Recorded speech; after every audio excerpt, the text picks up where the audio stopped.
አልহামዱሊላህ ረብል ዓለሚን ወሰላሙ ዐላ ረሱሊላህ እንደገና ተመልሰናል እና አላህ Subhanahu Wa Ta'ala የኢባዳን ጉዳይ በማንሳት ፍጥረታት በሙሉ በቀጥታ አምልኮ ለሱ ብቻ መስጠት እንዳለባቸው ነው ቅጩን እየተናገረ ያለው ወማ ኸለቅቱል ጅነ ወል ኢንሰ ኢላ ሊያዕቡዱን እንዳለው ከዚህ ውጭ ግን ማንኛውም አካል የጌታ ተወዳዳሪና ተፎካካሪ ወይም ረዳት እንደምክትልም ሆኖ ሊያገለግል የሚችል እንደሌለ ነው ያረጋገጠ ያለው ማለት ነው። እዚህ ላይ ግን ሊነሳ የሚገባው ቁም ነገር ምንድነው? አንድ ሰው ዒባዳ ለአንድ አላህ ብቻ ማድረጉን እንዴት ብሎ ነው የሚያረጋግጠው? ብዙ ሰዎች ባለማወቅ ይሳሳታሉ። ያወቁ ብቻ ሳይሆን የማያውቁት ናቸው ብዙ ጊዜ የሚያጠፉት ማለት ነው።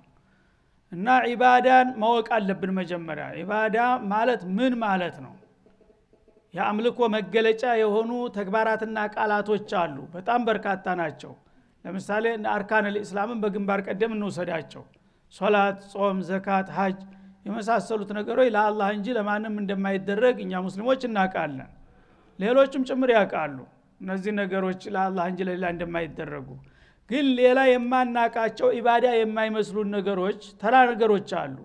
እኛ ኢባዳ መሆናቸውን ባለማወቅ ለሌላ እናውላቸዋለን ማለት ነው። ለምሳሌ ነዝር፣ ለፍጡር ነዝር እናደርጋለን። አንድ ትልቅ ሰው ያልነው አካባቢ ሸሆች እንደዚህ እዳችሁኝ እንደደረሳችሁልኝ እንደው እንዲህ አደርጋለሁ እንላለን። ይሄ ለአላህ እንጂ ለፍጡር መደረግ የለበትም የፈለገው ትልቅ ቢሆን ማለት ነው። መሐላ አለ። መሐላ መን ካነ ሐሊፈን ፈሊህሊፍ ቢላህ ነው ያሉት። በአላህ መማል አለብህ ይባላል። ሙስሊሞች ግን እንዳውም አንዳንድ ጊዜ ዑለማ የሚባሉትም ሳይቀሩ ሙስጠፋውን ነብዩን ሲል ታገኘዋለህ ማለት ነው። በአላህ መማል ትቶ በፍጡር ይምላል ማለት ነው። ይሄ ችግር ነው። እና ኢባዳ የሚባሉ ነገሮች በጣም ዘርፋቸው ብዙ ነው። ስለዚህ ቁል ኢነ ሶላቲ ወኑሱኪ ወመህያየ ወመማቲ ሊላሂ ረቢል ዓለሚን። ኢባዳን አላህ ጠቅለል ባለ መልኩ ሲገልጠው ምን ይላል? ስግደቴ ይላል። ኑሱኬ፣ ኑሱክ ማለት የሐጅ ስራ ወይም ጸሎት ኢባዳን በአጠቃላይ ያጠቃል። ከዛ በኋላ ወመህያየ ይላል። በጣም አድማሱን አሰፋው። ህይወቴ ለአላህ ብቻ ነው። ህይወቴን የሰጠኝ አላህ እንደመሆኑ በህይወቴ የማረጋቸው እንቅስቃሴዎች ሁሉ በአላህ ፍቃድ ነው የሚመሩት። አላህ ባዘዘኝና በነገረኝ መልክ ሄዳለሁኝ ማለት ነው። ከዛ አልፎ ወመማቲ፣ ሞቴም በአላህ እጅ ነው። የሚገለኝ እሱ እንደመሆኑ ስሞት ደግሞ እሱ በሚፈልገው መንገድ ሁኜ ነው መሞት ያለብኝ በል ይልሃል ማለት ነው። ስለዚህ በአጠቃላይ እዚህ ዓለም መተንስተምንሄድ የምናረጋቸው እንቅስቃሴዎች በቀጥታም ሆነ በተዘዋዋሪ ኢባዳ ላይ ውስጥ ይገባሉ ማለት ነው። ስለዚህ የምናረጋቸው ነገር አንድ ነገር ልናገር ስንፈልግ አላህ ይወደዋል አሁን የምለውን ነገር ወይስ ብለን ቆም ብለን ማሰብ አለብን። ልንሰራ ስንፈልግ ይሄን ነገር ለማን ብዬ ነው የምሰራው? እንዴት ነው? ምን ያስከትላል ማለት አለብህ። በዘፈቀር ዝም ብለን ልቅ ሆነን የምንሄድ ከሆነ ያን ነገር ፈለግንም አልፈለግንም ከአላህ ውጭ ላለ መዋሉ አይቀርም ማለት ነው። ወይ ነፍስያ ልናስደስት ነው፣ ወይም ሸይጣንን ታዘን ነው፣ ወይም ደግሞ ሸያጢነል ኢንስ አለቆች የሚባሉትን እነሱን እናስደስታለን፣ እነሱን ትእዛዝ እናከብራለን ብለን ነው የምንሰራው። ያ ሁሉ የአላህ ፍቃድ ሳይጠየቅ በቀጥታ የፈለግነው ነገር ለፈለግነው ታዋል ነው። ያን ጊዜ ኢባዳ ባለቤቱን ስቶ ወደ ሌላ ሄደ ማለት ነው። እና መጀመሪያ እንግዲህ የአላህን ሐቅ ለመጠበቅ ኢባዳ የሚባሉትን ነገሮች በሚገባ ማወቅ ይኖርብናል። ከዛ በኋላ የአላህን ሐቅ አውቅ ያለሁኝ ይሄን ነገር ለሱ እንጂ ለማንም አላውልም ማለት እንችላለን። ግን ኢባዳን ያላወቀ ሰው ወደደም ጠላም ከአላህ ሌላ ላለ አንድ ነገር ማበርከቱ የማይቀር ነው ማለት ነው። እና ስለሱ እንግዲህ ባጭሩ መሰረታዊ ጉዳዩን ፍጥረታት የተባላችሁ ሁሉ እኔ ፈጣሪ ጌታችሁን ብቻ አምልኩ፣ እናንተንም ከናንተ በፊት የነበሩትም አባቶቻችሁን ያስገኘሁና የፈጠርኳችሁ እኔ ነኝ፣ ከዚህ ውጭ ከሄዳችሁ ችግር ላይ ትወድቃላችሁ ብሎ ካስጠነቀቀ በኋላ ወደ ሁለተኛው ነጥብ ይሻገራል ማለት ነው። እንግዲህ ሰዎች ካፊር የሚሆኑት ሰዎች ብዙ ጊዜ ተውሂድን ባለማወቅ ወይም ባለመቀበል ነው። በሁለተኛ ደረጃ ደግሞ ተውሂድን በመሰረተ ሐሳብ ተቀብለው ሲያበቃ የረሱልን ማንነት ባለማወቅ ነው ደግሞ እንደገና የሚሳሳቱት ማለት ነው። እና ወደ ረሱል ይሻገራል። ወይን ኩንቱም ፊ ረይቢን ሚማ ነዘልና አላ አብዲና፣ የረሱልና የኪታቡን ጉዳይ በሚገባ ያልተገነዘበና ያልተቀበለ ሰው አሁንም ሽርክ ላይ መውደቁ የማይቀር ስለሆነ መጀመሪያ ስለ እርሱ ተገለጸልን፣ በኋላ ቀጥሎ ስለ ኪታቡና ስለ ነብዩ ጉዳይ ያነሳል ማለት ነው። ወይን ኩንቱም ፊ ረይቢን ፊ ሸኪን ማለት ነው። እናንተ በጥርጣሬ ላይ ከሆናችሁ ሚማ ነዘልና አላ አብዲና በባሪያችን ወይም በአገልጋይ ባለሟላችን መሐመድ ላይ ያወረድነው ኪታብ እውን ይሄ ኪታብ ቁርአን የአላህ ቃል ነው ወይስ ብላችሁ እየተጠራጠራችሁ ከሆነ ይህን ጥርጥራችሁን ለማስወገድ ፈእቱ ቢሱረቲ ሚን ሚስሊህ እሱ ከማን በልጦ ነው ከማን ተሽሎ ነው እና እያላችሁ በማን ይበልጠኛል አተካራ ተወጥራችሁ ከሆነ የምትጠራጠሩና የምትደናበሩት ይህን ነገር አቅማችሁን ለመለካትና ለማወቅ ትችሉ ዘንድ እሱ ጌታ ሳይሰጠው በራሱ ጥረት ነው ይህን መመሪያ ያመጣው የሚል ጥርጣሬ ካለባችሁ ይህን ማስወገጃው ቀላል ነው ይላል። እሱም ሰው ነው እናንተም ሰው ናችሁ እና እሱ በገዛ ጥረቱና በገዛ አቅሙ ይህን የመሰለ ኪታብ ማምጣት የሚችል ከሆነ እናንተም መሰል ተወዳዳሪ ናችሁና እስቲ እሱ የመጣውን ኪታብ የመሰለ አምጡና ተወዳደሩት ይላል ማለት ነው። ሚምስሊህ ማለት ሚምስሊል ቁርአን ፊል በላገቲ ወልበያኒ ወልውዱህ ወልዑሙም ቁርአን እንግዲህ የዱንያውንም የአኺራውንም የቅርቡንም የሩቁንም ምስጥር ያዘለ ነው። ይህንን አይነት መልእክት ያዘለ ፍጹም የሆነ ኪታብ ለማምጣት እናንተ የምትችሉ ከሆናችሁ አምሳያውን አምጡና ተወዳደሩትና አቸንፉት። ያኔ ያው በውድድሩ እናንተ ታቸነፋችሁ ውሸታም ነው ማለት ትችላላችሁ ማለት ነው። ግን ይህንን ማታደርጉ ከሆናችሁ እናንተ ሽንፈታችሁን መቀበል ግድ ይላል ማለት ነው። እና ይህን በተመለከተ ቁርአን በተለያየ ቦታ ነው ደጋግሞ ይህን ነገር የተናገረው። አንድ ቦታ ላይ መጀመሪያ አካባቢ ቁል ፈእቱ ቢሚስሊሂ ይላል። በጥቅሉ ቁርአንን የመሰለ ነገር ሙሉ ቁርአን እሱ ያመጣውን የሚያክል በይዘቱም በብቃቱም አምጡ ይላል። በሌላ ቦታ ይሄንን ደግሞ ሲያቅታቸው እንደገና አስተያየት አድርጎ በመቀነስ ቢአሽር ሱወሪ ሚስሊሂ ይላል። 10 ምዕራፍ አምጡ ይላል። እንግዲህ ከ114 ምዕራፍ ያው ማጫጭሮቹን መርጠው ቢሆን 10 ምዕራፍ አንጥተው ቢወዳደሩ የቁርአን መልእክት የሚያስተናግድ ከሆነ በዛ እንዳቸናፊ ይቆጠርላቸዋል ተብለው ነበር ማለት ነው። እሱም አልተቻለም። ከዛ ቁል ፈእቱ ቢሚስሊሂ ይላል ሱረቱ ዩኑስ ላይ ቢአየቲን ቢሱረቲን ሚን ሚስሊህ ሱራ አንዲት ሱራ እንግዲህ በጣም አጭርም ሱራ ለና አጦይናም ሱራ ናት። እሷንም ምታል እንኳን ትክክለኛ የሷን መልእክት የሚያዝል የሆነ ከመጣ በውድድሩ እንዳሸናፊ ሊቆጠርላቸው ነበረ። የሰው ልጆች እንግዲህ የሁሉ ድል ተሰጥቷቸዋል ማለት ነው። እና በሊፍተራሁ በልወ ሻዕሩን እያሉ ይዘላብዳሉ። በቅጥፈት ነው ዝም ብሎ የመቅጠም ተሰጦ ስላለው ገጣጥሞ አቀናብሮ ቅኔ ነው የሚያነብላችሁ፣ ሌላው ደግሞ ሲህር ነው ካህና ነው ሽዕር ነው ይላሉ። ጥሩ እንደምትሉት ከሆነ ልክ እሱ በሚለው መልክ ሽዕርም በሉት ካህናም በሉት የፈለገውን በሉት በሱ ኪታብ ተወዳዳሪ የሆነ በሙሉ አምጡ። ያ ካልተቻላችሁ ደግሞ 10 ምዕራፍ አምጡ። ያም ከከበደ ደግሞ 1 ምዕራፍ አምጡና ቁርአንን የመሰለ ነገር ታመጣችሁ የዛ ጊዜ እኛም ይሄው ተመሳሳውን አምጥተናል ብላችሁ ልትከራከሩት ትችላላችሁ። ይህን ማድረግ የማትችሉ ከሆነ ግን ይሄ ሰውዬ ከጌታ መልእክት አልደረሰውም ለማለት ማረጋገጫ የላችሁም ሲል አፋጠጣቸው ማለት ነው። እና እንዳውም ሱረቱል ኢስራ ላይ በተነጭራሹ ቁርጡን እንዲያውቁ ቁል ለኢን ኢጅተማዐት الانس والجن على ان يأتوا بمثل هذا القرآن لا يأتون بمثله ولو كان بعضهم لبعض ظهيرا ይላል። ሰዎች ይቅሩና ጅኖችም ይጨመሩላችሁ ይላል። በዚህ በምድር ላይ ተቀላን የሚባሉት ሁለቱ ፍጡሮች ናቸው። ጅኖችም ሰዎችም ዓለም ስተዳር ያሉት ምሁሩም መሀይሙም ተሰብስቦና ተረባርቦ ባለበለላ አቅሙ ቁርአንን የመሰለ ተረዳርታችሁ ብታመጡ የዛ ጊዜ እናንተ እንዳቸነፋችሁ ይቆጠርላችኋል። ግን ይሄን ሊያደርግ የሚችል የለም ይላል። ይሄ ራሱ ትልቅ ታምር ነው። እንግዲህ እስካሁን ድረስ ይሄ ሱራ ከወረደ በኋላ አላህ Subhanahu Wa Ta'ala በሺህ የሚቆጠሩ አመታቶችን አሳልፏል ማለት ነው። 1434 አመት ላይ ነው አሁን ያለ ነው። እስካሁን ድረስ በአለም ላይ ያሉ ምሁራን ቁጥር እየጨመረ ነው ያለው እየቀነሰ ሳይሆን። በወትሮ ጊዜ ሰዎች ጥቂት ናቸው። በርባታ ራሱ በሚሊዮን የሚቆጠሩ ህዝቦች አልነበሩም። እንደገና ደግሞ ምሁሮቻቸው በጣም ጥቂት ናቸው። እንዳሁኑ ስልጣኔው አልሰፋም ነበር። በዛ ጊዜ ውስን ስለሆነ ቁጥራቸው ወይ ምሁርም እጥረት ስለነበረ የቁርአንን ያህል ሊያመጣ የሚችል አልተቻለም ነበር። ዛሬ ምን ከለከለው? ለምን አያመጣም ተረባርቦ? እስካሁን ድረስ ሊያመጣ ያሰበም የሞከረም የለ። ለመሞከር ቢቃጣቸውም ስንዝር የተራመዱ የሉም ማለት ነው።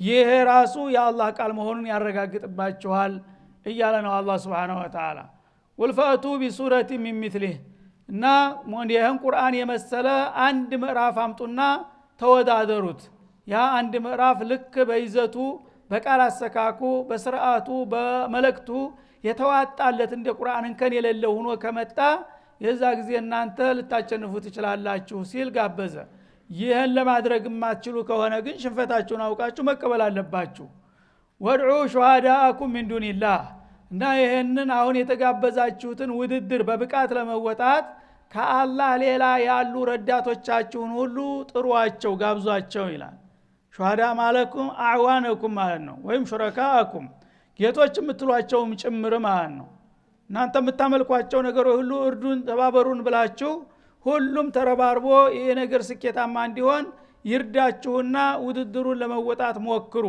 ከአላህ መለስ ይላል አላህማ ከተጠራ ለመሐመድ የሚሰጠው እሱ ነው እሱም ይሰጣችሁ ነው ማለት ነው መሐመድ እኔ ከመሐመድ ጋር ሁኜ ሌላው ከኔ ውጭ ያለ በሙሉ መልአክም ጅንም ሰውም ተረባርቦ ይሄን ቁርአን የሚመስል ካመጣችሁ የዛ ጊዜ ነው ውሸታም ልትሉ የምትችሉት ይላል ማለት ነው ሚን ዱኒላህ ማለት ሚን ገይሪላህ ከአላህ መለስ ያሉ ኃይሎች ሁሉ በሙሉ ቢጠሩ ቁርአንን የመሰለ አንድ ምዕራፍ እንኳን እንዳመጡ ሊያመጡ እንደማይችሉ ነው ይላል ኢን ኩንቱም ሷዲቂን በአባባላችሁ እውነተኞች ከሆናችሁ ይሄን ታደርጋላችሁ ወለው ሽና ለቁልና مثل هذا ይሉ ነበር በጋጠ ወጣ አነጋገር ማለት ነው እኛም እኮ ብንፈልግ ኑሮ እሱ የሚለውን ዜማ አይነት ነገር መነባንብ ጻጽፈን ማምጣት እንችል ነበር ግን እኛ ሰውን ማወናበድ አንፈልግም ይላሉ አላህን ፈርተው ሰው ላለማሳሳት ማለት ነው እና እንደሱ መሐመድ አይናውጣ ስለሆነ በቃ ይዘላብዳል የሆነ ያልሆነውን ነገር እኛ ግን ክብር ያለን ሰው ነው ሙሩአችንን እንጠብቃለንና ለዛ እንጂ ብንፈልግ እኮ ኑሮ ከሱ ጥፍ ማንጣት እንችል ነበር ይላሉ ጥሩ ትችላለህ እንኩንቱም ሷዲቂን የምትችሉ ከሆናችሁ በሉሃ ይታይ እንግዲህ ያው ፈረሱ ሜዳውም ይሄው እንደሚባለው ማለት ነው ግን እስካሁን ድረስ ማንንም የሞከረ የለም ሙሰሊመቱል ከዛብ ትንሽ ሞክሮ ነበር እሱም የዓለም መሳቂያና መሳለቂያ ሆኖ ነው የቀረው እንጂ አልተሳካለትም ፈኢለም ተፈዓሉ ይላል ይሄን ነገር እንግዲህ የተሰጣችሁን እድል ተጠቅማችሁ ለውድድሩ ባትረባረቡ ወለን ተፈዓሉ ልታደርጉም አትችሉምና ይላል ሰለፈን ሐከም አላህ Subhanahu Wa Ta'ala እና ይሄ የሰጣችሁን እንግዲህ የውድድር ጥሪ ተቀብላችሁ ያለ የሌለ ኃይላችሁን አስተባብራችሁ የመሐመድን ቁርአን የመሰለ አንድ ምዕራፍ እንኳን ለማምጣት እማትሞክሩ ከሆናችሁ እንደማትችሉ ማቃለሁና ይላል አያይዞ ከወዲሁ እና ለነገሩ ነው እንጂ ጥያቄውን ያቀረብኩት ውሸታችሁን እንችላለን ብትሉም እኔ ከወዲሁ እንደማትችሉ አቃለሁ ፈኢለም ተፈዓሉ ባትሰሩ ወለን ተፈዓሉ እርግጥም አትሰሩትምና ይላል አላህ Subhanahu Wa Ta'ala ያ ከሆነ ምንድን ሆነ ውጤቱ ተሸነፋችሁ ማለት ነው ከተሸነፋችሁ ደግሞ ሰው ተተሸነፈ በኋላ መፈራገጥ መላላጥ ነው ስለዚህ ፈተቁና ረለቲ ወቁዱሃ الناس والحجاره እና አደገኛ የሆነች እሳት አለ ለእንደናንተ ያለ አመፀኛ የጀሃነም እሳት ማለት ነው ያቺ እሳት ማገዶዋ ዛሬ እናንተ እንደምታቋት እሳት እንጨት ወይም ዘይት የተለያዩ ነገሮች ሳይሆን በቀጥታ የሰው ልጅ ነው ማገዶዋ የእናንተ ቢጤ የሆኑት ቢተኞች ማለቱ ነው እና ያችን እሳት ተጠንቀቋት ይላል ያቺ እሳት ማገዶዋ الناس والحجاره ሰውና ድንጋይ ነው ይላል ሰውና ድንጋይ ማለት ሁለት አይነት ትርጉም አለው ድንጋይ የሚለው አንደኛ ክብሪት የሚባል እሳትን የሚያግም የሆነ ልዩ ድንጋይ አለ ያንን ድንጋይ ይጥልበትና ጀሃነም እሳት ላይ አንድ ሲጉር የሰው ልጆች እንደገና በገፍ ይጨመራሉ ማለት ነው ማጋሚያ እሳቱን ማበርቻ የሆነ መድኃኒት ነው ማለት ነው ሁለተኛው እናንተ አምላክ ወይም አምላክ አስተራቂ አስተዋዋቂ ያላችሁ የምትደረድሯቸው ቁሳቁሶች ጣዖቶቻችሁ አብዛኛዎቹ ከድንጋይ ነው የሚሰሩት ስለዚህ እነዛ ድንጋዮች እናንተ ሊያድኑ ቀርቶ እናንተው ጋር ነው እነኩም አታቡዱነ ሚን ዱኒላህ ሐሰቡ ጀሃነም አይደለም ይለው እና ጌቶቻችሁ ጋራ ሁላችሁንም አግበስብሼ ጀሃነም እንዳልጨምራችሁ መጠንቀቅ አለባችሁ ይላል ማለት ነው ስለዚህ እንግዲህ አላህ Subhanahu Wa Ta'ala ክብራችሁን የምትጠብቁ ከሆነ በስርዓቱ ውድድሩን መወጣት ትችላላችሁ በቀላሉ ያለምንም ግርግር አሸናፊ መሆን እድላችሁ ነው ተሰጥቷችኋል ይሄንን ማታደርጉ ከሆነ እንደማታደርጉና እንደማትችሉ ማውቃለሁኝ ማጥን ይሄንን ታልቻላችሁ አደብ ገዝታችሁ ሽንፈታችሁን ተቀብላችሁ ከሱ ጋር መተባበር ነው የሚጠበቅባችሁ። ይሄን እናደርግም ካላችሁ ሶስተኛው አማራጭ ምን ይሆናል? ሲኦል ናት፣ ጀሃነም ናት የምትጠብቃችሁ። አምላኮች ጋራ አውርጃ አጉራሃለሁኝ ወይም ክብር የሚባለውን ድንጋይ መጀመሪያ አግምና በዛ በጋመ እሳት ላይ እናንተ እንድትጨመሩ ትደረጋላችሁና ይሄን ወቁ ይላል። ኡዒደት ሊልካፊሪን እና ይቺ በጣም አሳረኛ የሆነ ከባድ እሳት ለናንተ ቢጤ ከሃዲዎች ነው የተዘጋጀችው፣ ለሌላ አይምሰላችሁ ይላል ማለት እና ሊልካፊሪን ቢላሂ ወሩሱሊሂ ወልሙሽሪኪን ቢዒባደቲሂ በአላህና በመለክተኞቹ የሚክዱ በሱ ያልሆኑ ነገሮችን የሚያጋሩ የሆኑ ጸጉራ ዘለሎች ሁሉ ይቺ እሳት ተፈጥራ ተዘጋጅታ ተጠብቃቸዋለና ለዛ እንዳትጋለጡ ከወዲሁ ጠንቀቅ ማለት አለባችሁ ይላል ማለት ነው። ስለዚህ እንግዲህ ለትናንቶቹም ለዛሬዎቹም ለነገዎቹም ነው አላህ ይሄን ማስጠንቀቂያ የሰጠው። ማንኛውም ሰው ተውሂድ ካልታጠቀ በስተቀር ከጀሃነም ማምለጥና ለጀነት መብቃት ዘበት ነው እና ኩሉ ጡሩቅ መስዱደቱን ኢላ ጦሪቁ ሙሐመድ ኢብኑ አብዱላህ ሰለላሁ ዐለይሂ ወሰለም ነጃል ውጣ ያለ ሰው ለራሱ የሚያስብ ሰው ማንኛውም ነጃ መውጫ መንገዱ ሁሉ ተዘግቷል። አንድ መስመር ብቻ ነው ያለው። ምንድነው? ኢትባኡ ሙሐመድ አለ ተውሂድ الخالص ንጹህ በሆነው የተውሂድ ጎዳና የሙሐመድን ፈለግ መከተል ብቻ ነው የሚያድነው። ከዛ ውጭ ያሉ መንገዶች ሊቀርቡና ሹፋዓውና እያልክ ብትጃጃል ምንም ሊሆን አይችልም እያለ ነው አላህ Subhanahu Wa Ta'ala። ወበሽር الذين آمنوا እና ይሄንን እንግዲህ መለኮታዊ ጥሪ በቅንነት ተቀብለው እነዛ ያመኑ የሆኑት ወገኖች እነዛ እንደሚኖሩ አውቋልና እነዛን አማኞችን የጌታቸውን ጥሪ ተቀብለው በተውሂድ ጎዳና ለመጓዝ የተዘጋጁትን አብስራቸው ይላል አላህ። ምክንያቱም አመፀኞችን ሲዝትባቸውና ሲያስጠነቅቃቸው አማኞቹስ ምንድነው ውጤታቸው ማለት እንደሚነሳውቆ ለካሃዲዎቹ ጀሃነም ተደግሷል። ለአማኞቹ ደግሞ ብስራት ንገራቸው። ሀኒ አለኩም እንኳን ደስ ያላችሁ እንኳን የቀናችሁ እናንተ የጌታችሁን ጥሪ ተቀብላችሁ ተውሂድን በአግባቡ በመከተላችሁ ትልቅ ሽልማት አላችሁ ብለ አበስርልኝ ይላል። እና الذين آمنوا እነዚህ ብስራት የሚገባቸው እነማን ናቸው? አመኑ ቢኩል ما يجب الايمان به ሊያምኑበት በሚገባው ቁም ነገር ሁሉ ያመኑ ማለት ነው። አመኑ ቢላሂ ወሩሱሊሂ ወኩቱቢሂ ወልየውሚል አኺር ወልቀደሪ ኸይሪሂ ወሸሪሂ አጠቃላይ ቢማ هو መክቱቡ في كتاب الله سبحانه وتعالى وسنة رسوله የመጣውን ሁሉ ሰምዓን ወጧዓ ብለው የተቀበሉና የተከተሉ የሆኑ ሰዎች እነዚህ የጌታ ብስራት ይድረሳቸው ማለት ነው። ይህንን እምነት ደግሞ በቃልና በስሜት ብቻ ሳይሆን የተቀበሉት ወአሚሉ ሷሊሃት በዚህ በመመሪያቸው የመጣውን ትእዛዛት መልካም ስራ የተባለን ሁሉ ዋጅብም ይሁን ሱና ያንን ያከናወኑ አላህ ያዘዛቸውን ኸይር ስራ ባላቅማቸው ሁሉ የከወኑና በስራ ላይ ያዋሉ ከሆኑ እናንተ እድለኞች ናችሁ፣ አይዟችሁ የዘላለም ጽድቅ ለእናንተ ናት ብለህ አበስራቸው ይላል። ከነሱ ያድርገና እና ይሄ ነው መጀመሪያ ኢማን ወሳኝ ነው። ኢማን ተውሂድ መስተካከል አለበት። ተውሂድ ከተስተካከለ በኋላ ኢባዳ የተውሂድ ማረጋገጫ ነው። መሰረቱ ዋናው መሰረት ድንጋው ተውሂድ ነው ማለት ነው። በአምልኮት ከአላህ ጋር ሌላ ነገር የምታወላውለው ነገር ካለ ለምን 80-100 ዓመት አትሰግድም? ዋጋ የለህም።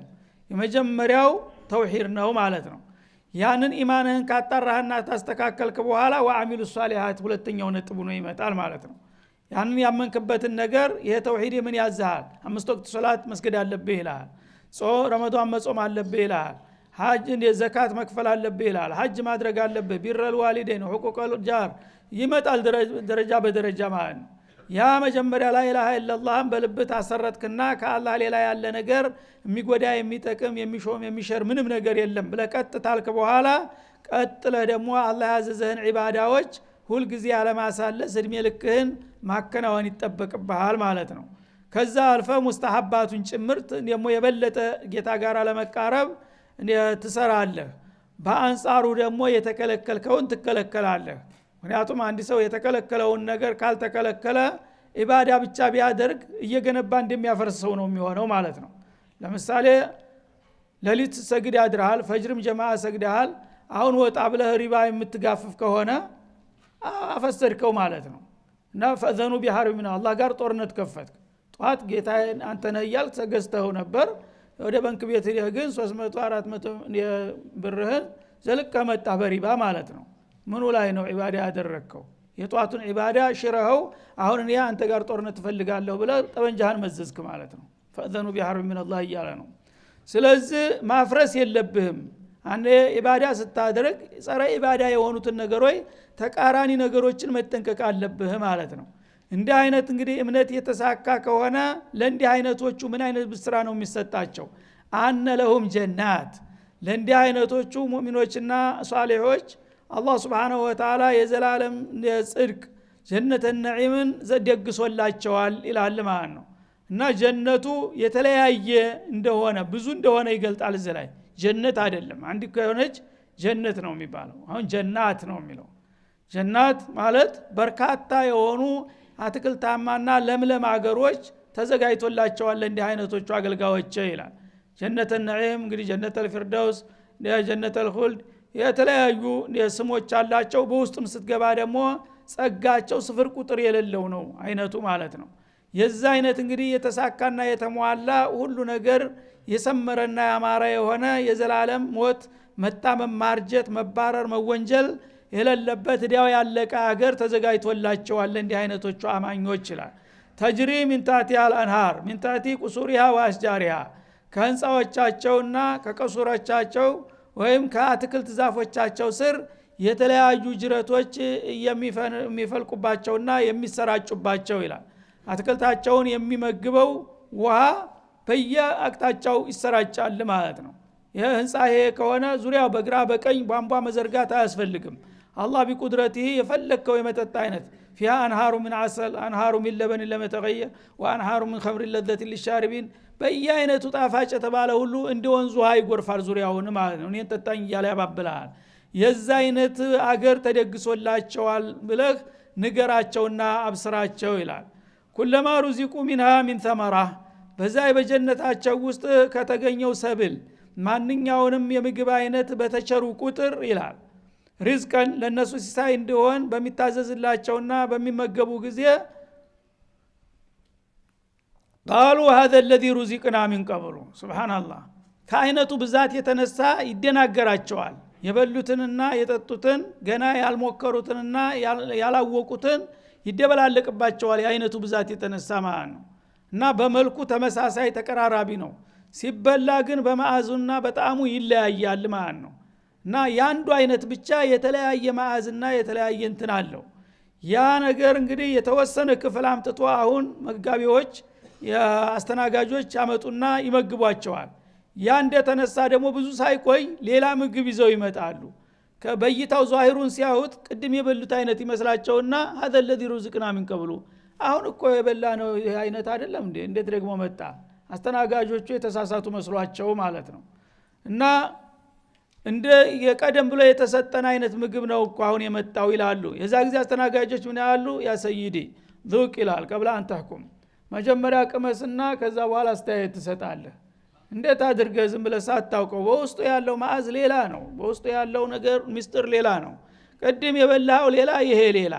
ይሄን ያ መሆኑና አለመሆኑን የምታውቀው ስትቀምሰው ነው ይላል። እውነትም ሲቀምሰው ጣትም ያስቆረጥም ነው ማለት ነው። ጭራሽ ታይቶ ተሰምቶ የማይታወቅ።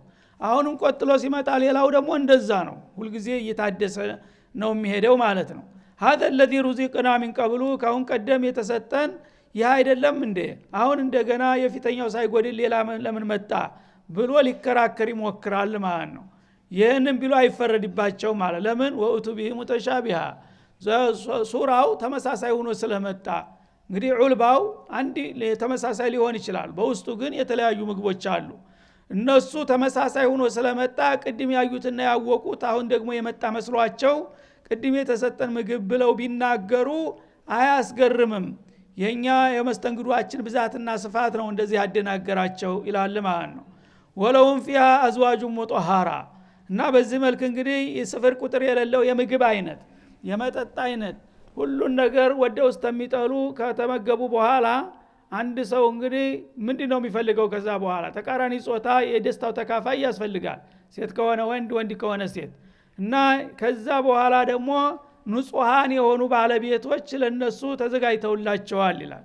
ንጹሃን የሆኑ ባለቤቶች በዱንያ ያሉ ሴቶች የፈለገውን ያህል ንጹሃን ለመሆን ይሞክራሉ ግን እንደሚፈለገው ሊሆኑ አይችሉም ማለት ነው ተፈጥሯቸው ራሱ አይፈቅድላቸውም የመጨረሻ ንጹሃን ሴት የሚገኘው ጀነት ብቻ ነው በዱንያ ሴቶች የፈለገውን ያህል የጥዳታቸው የውበታቸው የቁንጅናቸው ጉዳይ ያሳስባቸዋል የፈለገችው ጎስቋላ ደሃ እንኳን ብትሆን በራሷ ዙሪያ ነው የምትሽከረከረው ለባሏ ተውባ ለመታየት ግን አይሳካላትም የፈለገውን ያህል ብትሆን አያረካም ማለት ነው ግን በዛ የጀነት ሴቶች ግን በተፈጥሯቸው ሳይጨነቁ ምንም ሳይሉ በቀላሉ እንከን የሌለባቸው ነገሮች ናቸው እና ድክመት ይንጣ ቢባል አይመጣም እነሱ ዘንድ ጭራሹን ማለት ነው ንጹሃን ናቸው ዛሂራቸውም ባጢላቸውም ፍጹም የሆኑ ንጹሃን ናቸው የነዚህን አይነት ሴት ባለቤቶች ነው ምድራቸው ኢላላ አላህ Subhanahu Wa Ta'ala እንግዲህ የዛሂር በዱንያ ሴቶች ለምሳሌ ብታይ ልብሳቸው ይቆሽሻል ሰውነታቸው ያልበዋል እንደገና የወር አበባ ይመጣል ሽንት ይመጣል ንፍጥ ይወጣል ስንት ጉድ ነው ያ ሁሉ ነገር እንግዲህ ተስር ያው ዘመቻ እየተደረገበት ነው ያለው ማለት ነው ጉድለት እንዳያስከትል ግን እዛ ላይ ምንም ነገር የለም አንተም እንደዛው ነው መቼም ሴቶችን ብቻ አይደለም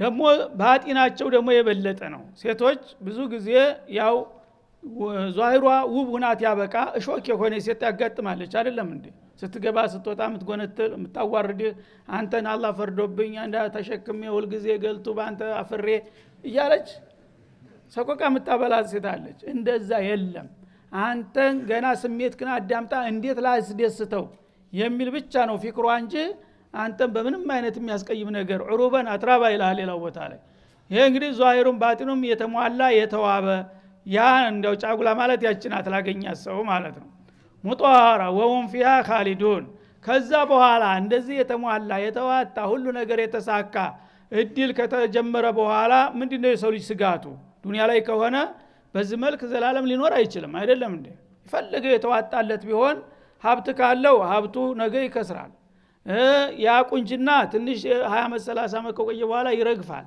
ከዛ የተለያዩ ጉስቁልናዎች ይመጣሉ ባለ መልክ ሊቀጥል አይችልም በመጨረሻ ሞት መጥቶ ይበታትናል ማለት ነው ያ እንዳይሆን ደግሞ ሌላ ዶማን ሰጠው ወሁም ፊሃ ኻሊዱን ሁሉ ነገር ከተሟላና ከተሳካ በኋላ በዛች በጀነተ ነዒም ውስጥ ዘላለም ደስታቸውን እየቀጩ ኗሪ ዘውታሪዎች ናቸው መታመም የለ ማርጀት የለ መወንጀል የለ መታሰር የለ ሁሉ ነገር እንደተሟላ ዘላለም ኗሪ ይሆናሉ ይላል እና ወኢነ ዳረ አኺረተ ለሂየል ሐያዋን የሚል ሌላው ቦታ አገር ብላዝም ያች አገር ናት የወዳኛው አገር ይችማ የፈተና መድረክ ናት ይላል ማለት ነው ስለዚህ አላህ ለዛ ላብቃን ይያል አሁን ክፍለ ጊዜው ስለተገባደደ ዘላይ አንድ አፍታ ረፍት እናረግና እንደገና ኢንሻአላህ እንመለሳለን